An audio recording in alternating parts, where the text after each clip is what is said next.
하나님의 말씀입니다. 앉으신 채로 경청하십시오.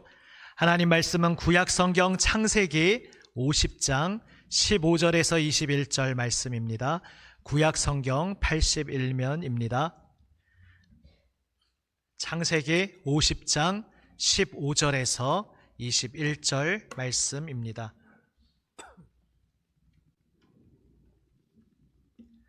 제가 말씀을 받들어 읽습니다. 50장 15절부터입니다.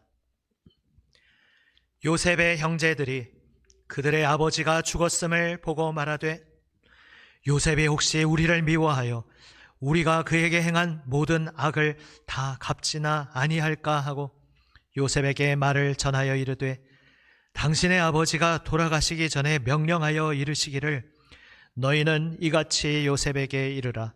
내 형들이 내게 악을 행하였을지라도 이제 바라건대 그들의 허물과 죄를 용서하라 하셨나니 당신 아버지의 하나님의 종들인 우리 죄를 이제 용서하소서 하매 요셉이 그들이 그에게 하는 말을 들을 때에 울었더라. 그의 형들이 또 친히 와서 요셉의 앞에 엎드려 이르되 우리는 당신의 종들이니이다. 요셉이 그들에게 이르되 두려워하지 마소서. 내가 하나님을 대신하리이까. 당신들은 나를 해하려 하였으나 하나님은 그것을 선으로 바꾸사 오늘과 같이 많은 백성의 생명을 구원하게 하시려 하셨나니 당신들은 두려워하지 마소서. 내가 당신들과 당신들의 자녀를 기르리이다 하고 그들을 간곡한 말로 위로하였더라. 아멘. 할렐루야. 아멘. 한 주간 어떻게 지내셨습니까?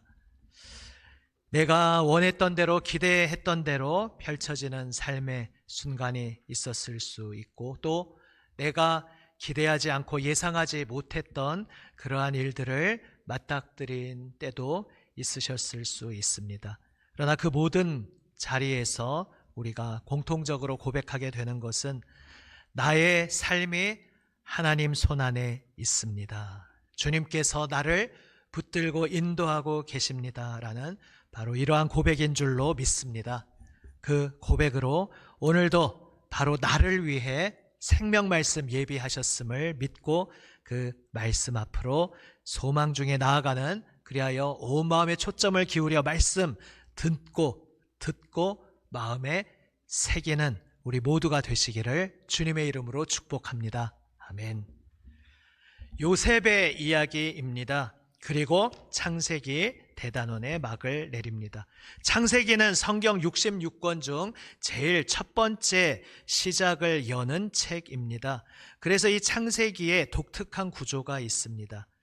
창세기는 이제 앞으로 이어질 65권 나머지 책들에 이어질 그 시작을 열면서 그 모든 것들에 대해서 예표하고 예고하는 역할을 합니다. 그런데 또 동시에 창세기 자체에 작은 해피엔딩, 어떤 일정한 마무리를 짓고 있습니다. 마치 요즘의 영화에 유행하는 추세와 비슷하다 생각을 듭니다. 요즘의 영화를 보면 좀 그런 영화들이 많이 있는 것 같더라고요. 그 한 편으로 그냥 끝나는 게 아니라 뭐 3부작이라든지 계속 연작을 염두에 두면서 이제 이야기를 펼쳐가는 것이죠. 그러한 영화의 특징이 뭐냐 하면은 이제 앞으로 계속 펼쳐질 이야기들이 남아있기 때문에 그 한 편으로 이야기가 다 마무리되지 않는 경우가 있습니다.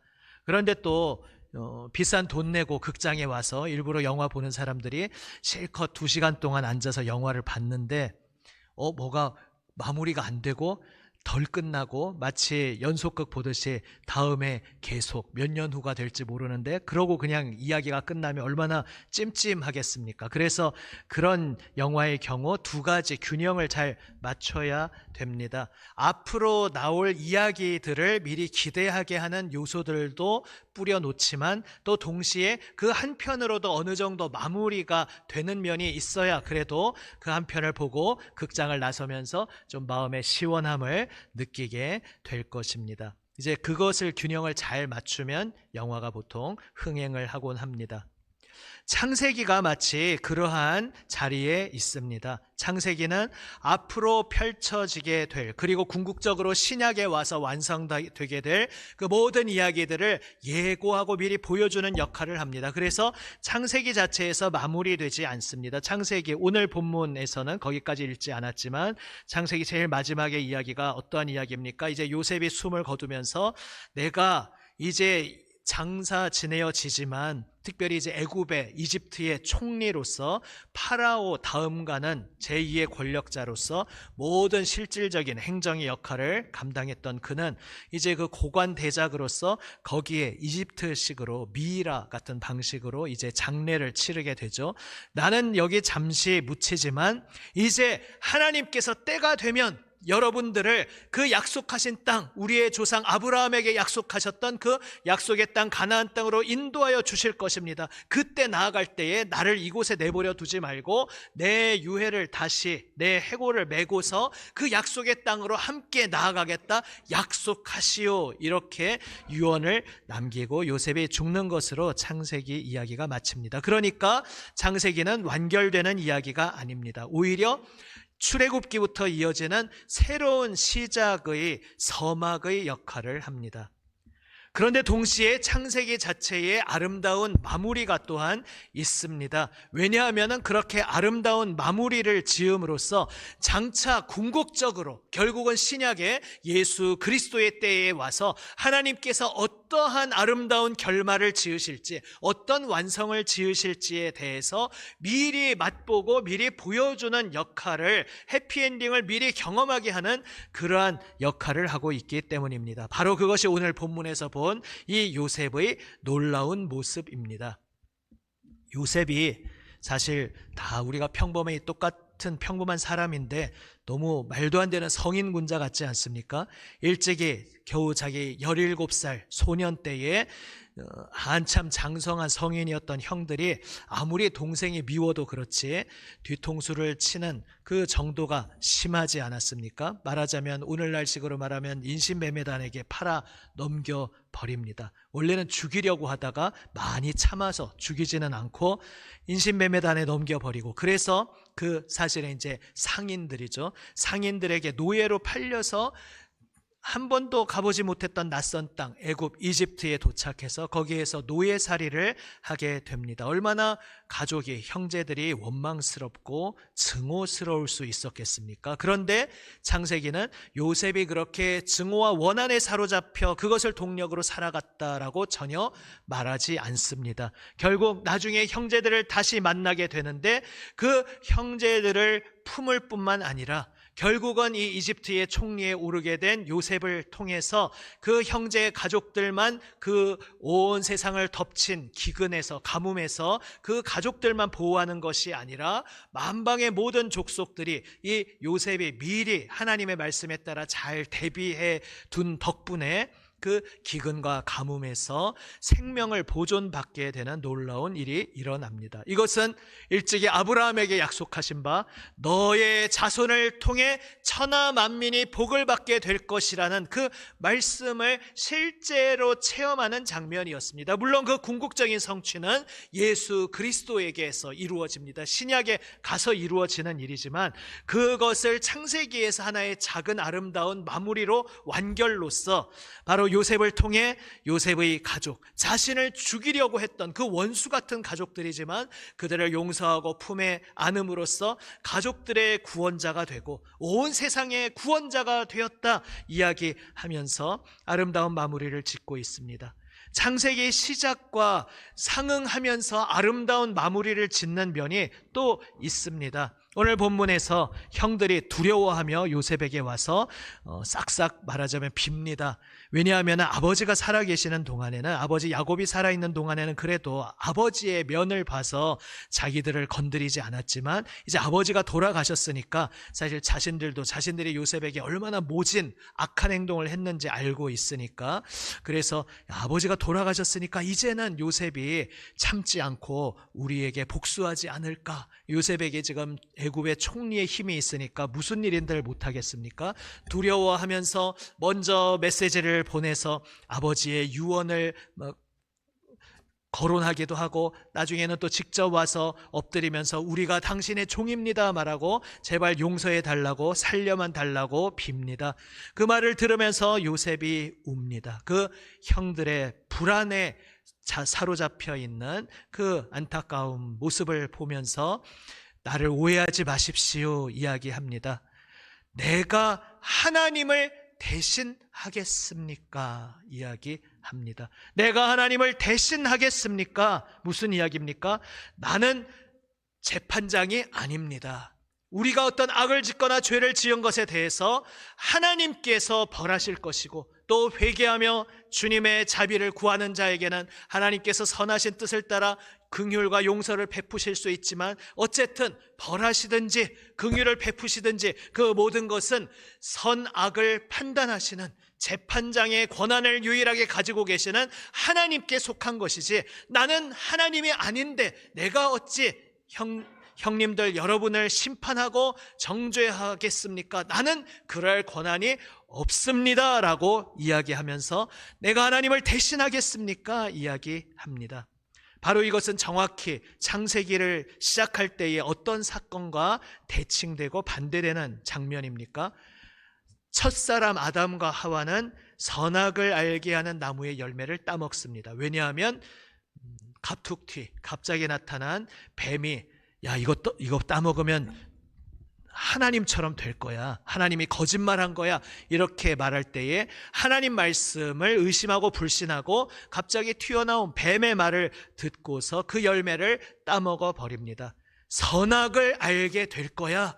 하나님처럼 될 거야. 결국 아담과 하와가 선택한 것은 하나님이 나의 삶의 주관자 되신다는 것을 거부하고 하나님이 선악을 판별하는 정의의 잣대, 기준이 되신다는 것을 거부하고 내가 선악을 판단하겠다. 내가 재판장이 되겠다. 무엇이 옳은지, 무엇이 그른지, 무엇이 바른지, 무엇이 잘못되었는지 내가 잣대가 되고 내가 기준이 되어 내가 재판장이 되어서 모든 것을 판단하겠다. 내 인생의 주인이 되겠다라고 선언한 것입니다. 그리고 그 결과는 우리가 잘 알고 있습니다. 너무나 안타깝고 비극적이게도 하나님과 나를 단절시킬 때 내가 자유로워지는 것이 아니고 내가 하나님처럼 되는 것이 아니라 내가 도리어 죽음과 죄의 노예로 굴러 떨어지는 것을 이제 모든 인류는 지금도 경험하며 살아가고 있습니다. 지금도 하나님과 단절되어 죽음 가운데 어둠 가운데 있는 모든 우리 옛 인류의 비극이 무엇입니까? 하나님을 대신해서 내가 하나님 행세를 하려고 내가 선악을 판단하는 잣대가 되려고 내가 재판장이 되어서 나의 기준대로 누군가를 미워하고 누군가를 용서하지 않고 누군가를 판단하며 살아가는 것이 바로 오늘날 우리 인류의 비극인 것입니다. 바로 그렇게 시작되었던 그 비극의 역사를 반대로 뒤집으면서 이제 한 사람이 이 창세기를 아름답게 마무리 짓고 있는 것입니다. 나는 하나님을 대신할 수 없습니다. 나는 선악을 판단하는 재판장이 아닙니다. 그것은 하나님의 권한입니다. 그렇기에 나는 오히려 형님들과 형님들의 자손들을 돌보고 계속해서 책임지겠습니다. 두려워하지 마십시오. 이야기하고 있는 것입니다. 그 고백 속에 특별히 하나님께서 악을 선으로 바꾸셨다 고백합니다. 이것이 정확히 무엇을 예표하는 장면입니까? 바로 우리를 구원하신 주 예수님의 모습을 나타내는 것입니다. 주 예수님께서 우리를 구원하시기 위해 인간이 되시기까지 그토록 모든 것을 내려놓으시고 버리시고 우리에게 사랑으로 찾아오셨지만 인간으로 오신 하나님을, 그 하나님의 아들을 우리는 사람들은 미워하고 오해하고 증오하고 마침내 당신 같은 자는 우리의 인생에 필요 없다. 당신 같은 구세주가 우리 인류 역사에 필요한 게 아니다. 우리는 바라바처럼 힘으로 모든 것을 뒤집어 엎어버리고 장악하는 그런 지도자를 원하지 당신 같은 지도자를 원하지 않는다라고 말하면서 결국은 예수님을 죽음으로 몰고 가버렸습니다. 그러나 그 악한 모든 악의 예수님을 죽음으로 몰고 간 그 모든 악행을 하나님께서는 뒤집으셔서 그렇게 악행 속에 억울하게 매달려 죽으신 예수님의 죽음이 도리어 우리 모두의 죄를 씻어주시는 죽음이 되도록, 우리 모두의 죄를 용서하여 주시는 유일한 제물, 제사가 되도록 하나님께서 그것을 뒤집어 역전시켜 주셨습니다. 우리는 하나님을 헤아려 하고 예수님을 헤아려 하였으나 하나님은 그것을 선으로 바꾸사 많은 백성의 생명을 구원하는 놀라운 역사의 손길을 바로 예수님의 십자가를 통해 펼치신 것입니다.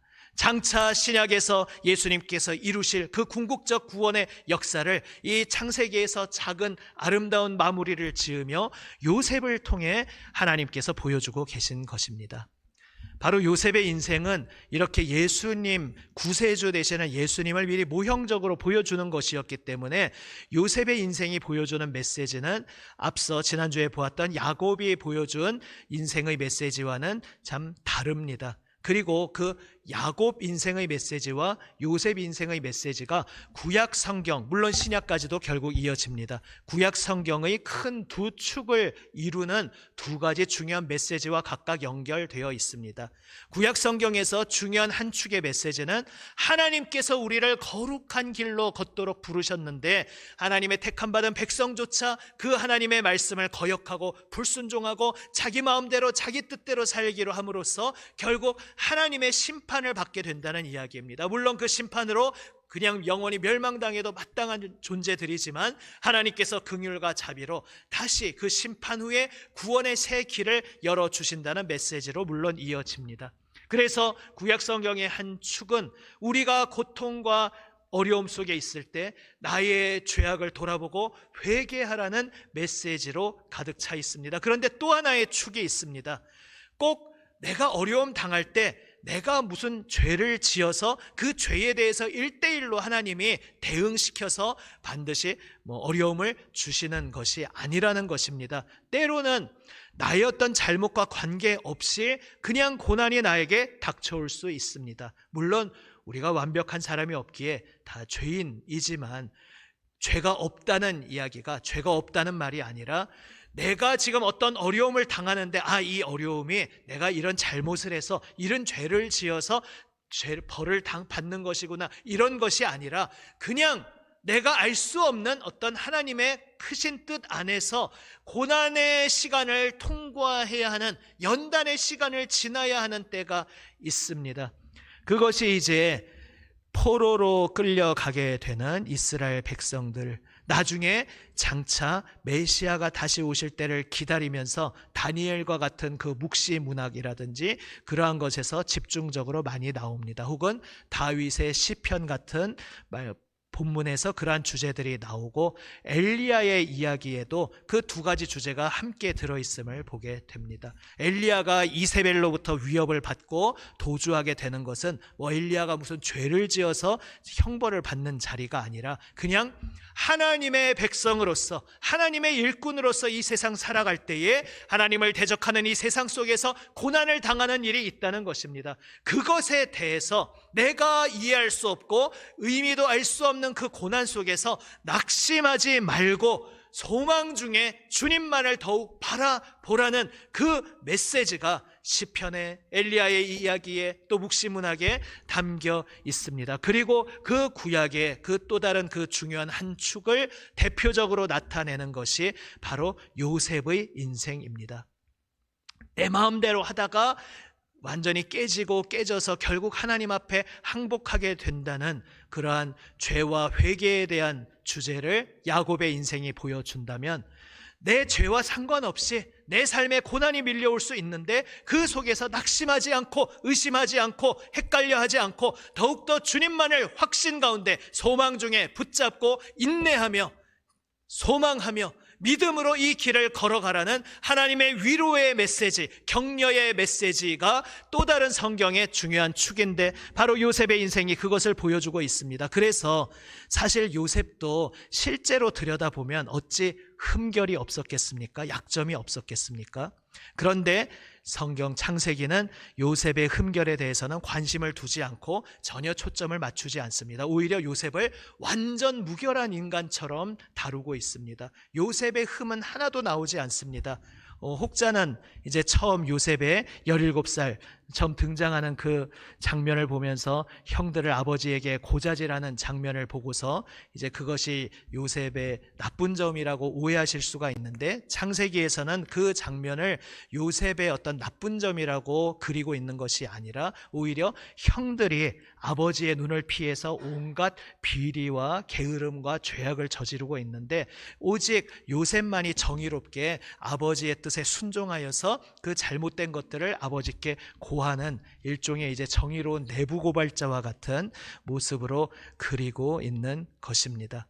그러한 가운데 요셉이 자신은 정의롭게 가지만 악한 세상이 정의로우신 예수님을 감당할 수 없었던 것처럼 악한 형제들이 요셉을 미워하며 팔아넘깁니다. 그런데 그 팔아넘겨진 자리에서 그 속에서도 하나님이 함께 하셔서 요셉이 형통하였다, 성경은 말씀하고 있습니다. 아니, 형제들에게 뒤통수 맞고 팔려갔는데 거기서 종으로서 하는 일마다 번창하고 잘 됐다는 것이 뭐 그렇게 좋겠습니까? 가족으로 다시 돌아가는 것이 좋은 것이지 계속 노예살이를 하고 있는데, 성경은 하나님이 요셉과 함께 하심으로 요셉이 형통하였다 말씀하고 있습니다. 그 속에서 차곡차곡 착실하게 성실하게 일한 결과 그래도 그 노예 중에서는 가장 정점에 오르는 그 집 주인의 신임을 얻고 집의 모든 살림을 맡는 총책임자 역할을 맡게 되는데, 거기서 또 여주인의 유혹을 받으면서 거기서도 오직 순결하게 순전하게 대응하지만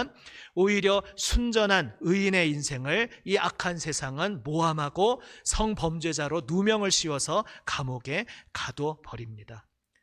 여담이지만 그래서 우리가 세상 살면서 우리나라 속담 중에 참 잘못된 방향을 유도하는 속담이 하나 있는데, 아니 땐 굴뚝에 연기나랴입니다. 우리가 어떤 사람들의 벌어지는 일을 보면서 야, 저 사람에 대해서 저런 얘기가 뒤에서 오고 가고 있는 걸 보니까, 또 뭐 저 사람이 저런 일을 당하고 있는 걸 보니까 아니 땐 굴뚝에 연기 나랴, 뭔가 저 사람이 잘못한 게 그래도 있겠지, 뭐가 이유가 있으니까 그렇겠지라고 하는데, 이유가 없어도 완전히 거짓말로 모함된 누명을 쓰는 경우가 참 많이 있습니다. 그래서 우리 민족의 요즘 성향상 이 속담은 좀 사라져야 되는 속담이 아닌가, 이런 생각을 하게 됩니다.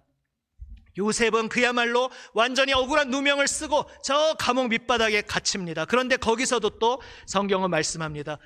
하나님이 요셉과 함께 하심으로 그가 형통하였다. 그래서 감옥에서 하는 일마다 인정받아서 간수장이 그를 감옥의 모든 중책을 다 맡겼다.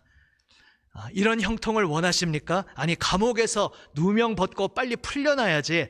꽤 오랫동안 계속 거기 갇혀 있거든요. 그런데 그게 형통했다고 말합니다. 성경에서 말씀하는 형통의 의미가 우리가 기대하는 바와 다르다는 것이죠. 주님을 따라가다가 우리의 죄악으로 인해서 우리가 형벌을 받는 경우도 있지만, 딱히 나에게 어떤 이유가 있는 것이 아닌데 알 수 없는 고난의 시간을 통과해야 할 때가 있습니다. 그때 하나님, 나를 사랑하신다고 해놓고 어떻게 이럴 수가 있습니까? 이렇게 말하는 것이 아니라, 그 시간을 맞닥뜨린 하나님의 백성들은 하나님께서 그 시간 속에서도 나의 인생을 붙들고 계시고 나를 떠나지 아니하시고 나의 모든 인생의 발걸음을 한 걸음 한 걸음 주장하고 계십니다. 바로 이 믿음의 신뢰로 주님을 바라보라고, 그래서 낙심하지 않고 소망을 잃지 않고 주님을 바라보라고 성경은 우리에게 권면하고 있는 것입니다. 그리고 바로 그러한 인생의 정점에 하나님이신, 하나님의 아들이신, 그런데 우리를 구원하시기 위해 인간으로 오신 예수님의 삶이 있습니다. 예수님의 삶이 바로 요셉은 모형적으로, 의도적으로 그의 약점은 조명을 받지 않고 의로운 인생으로 기록되었지만, 예수님은 실제로 그분의 인생 자체가 온전한 순결한 인생, 순전한 인생, 죄 없는 인생이었습니다. 하지만 이 악한 세상이 얼마나 악한지, 이 세상에 예수님이 등장하시게 되자 이 세상의 정체가, 바로 우리의 정체가 폭로되었습니다. 의롭고 흠없는 그분을 견딜 수가 없어서 그분을 미워하고 곡해하고 결국 죽음으로 몰고 가버린 것입니다. 그런데 여기 거기에서 바로 하나님의 놀라운 지혜와 구원의 능력의 빛을 발하게 됩니다. 우리는, 모든 인류는, 이 악한 세상은 하나님을 해하려 하고 우리를 구원하기 위해 오신 그 구원자를 해치는 죽음의 자리로 몰고 갔지만, 하나님은 그것을 선으로 바꾸사 우리 모두를 그분의 죽음을 통해 구원하시는 놀라운 생명의 길을 열어주신 것입니다. 할렐루야. 우리가 예수님을 믿는다는 의미가 무엇입니까? 예수님이 나를 위해 죄를 씻어주셔서 나를 새 생명으로 인도하십니다 라고 고백하는 것입니다. 그런데 바로 그 주님의 긍휼을 받고 인도된 새 생명의 삶이 어떤 삶입니까? 바로 요셉이 지금 고백하는 이 삶인 것입니다. 나는 하나님을 대신할 수 없습니다. 나는 내 인생의 주인이 아닙니다. 인생의 주인은 오직 하나님이십니다. 그래서 나는 용서하고 사랑하는 삶을 살아갑니다 고백합니다. 내가 통이 커서, 내가 굉장히 대단한 사람이라서 용서하고 아량을 베푸는 것이 아닙니다.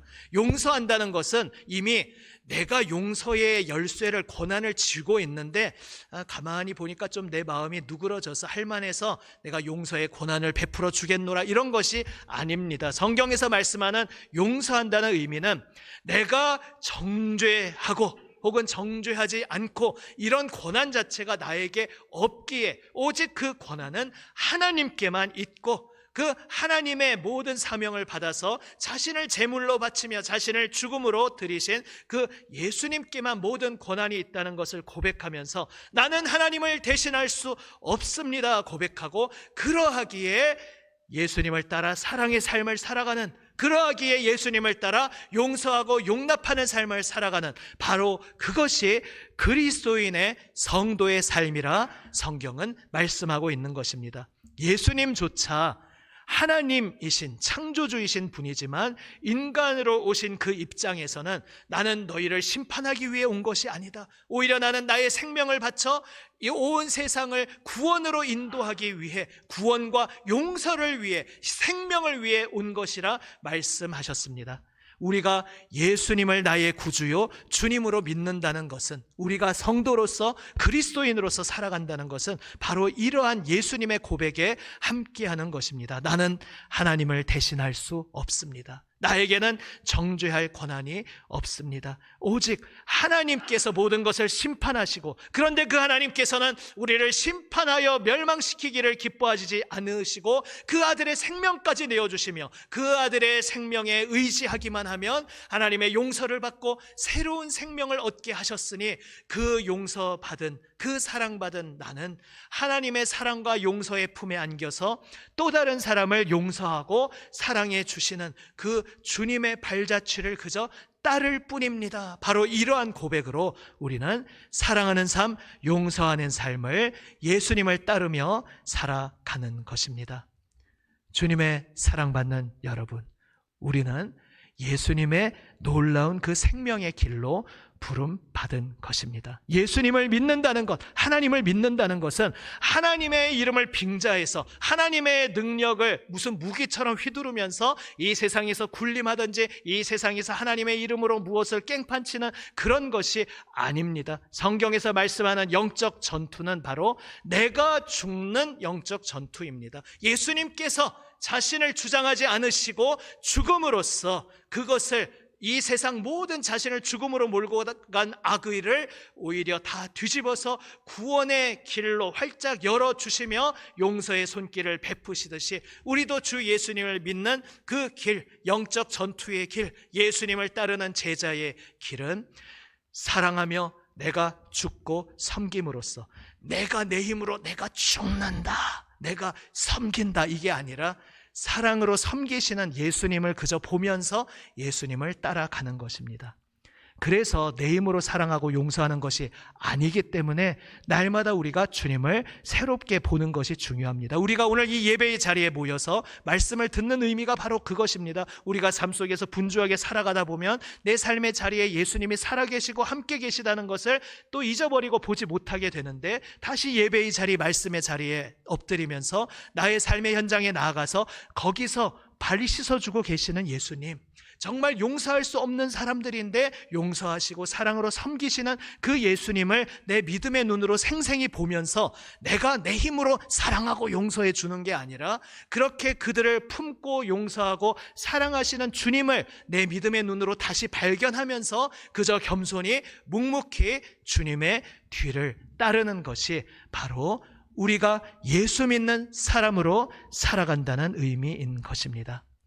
주님의 놀라운 구원의 은혜로 부르심 받은 여러분, 바로 이 요셉의 고백처럼, 예수님의 고백처럼 나에게 일어난 모든 일들 속에서 하나님께서는 그것을 선으로 바꾸셨습니다 고백하며 예수님을 따라 용서와 사랑의 길을 걸어가며 온 세상을 구원과 생명의 길로 부르시는 그 예수님의 복을 전하는 통로로, 복의 통로로 살아가는 우리 모두가 되시기를 주님의 이름으로 축복합니다. 아멘. 기도하시겠습니다. 아버지 하나님,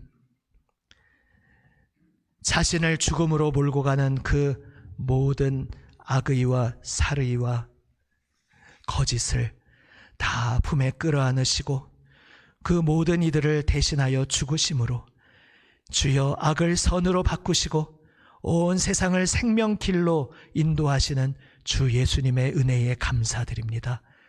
구원받을 자격 없는 이 자도 저희들도 주여 오직 그 예수님의 보혈 은혜로 하나님의 사랑의 품에 안기게 되었음을 고백합니다. 주님, 주님의 용서받은 저희들, 하나님의 사랑받는 저희들, 예수님을 따라 세상의 생명의 통로로 사랑과 섬김의 길로 살아가게 하여 주시옵소서. 우리 구주 예수 그리스도의 이름으로 기도드립니다. 아멘.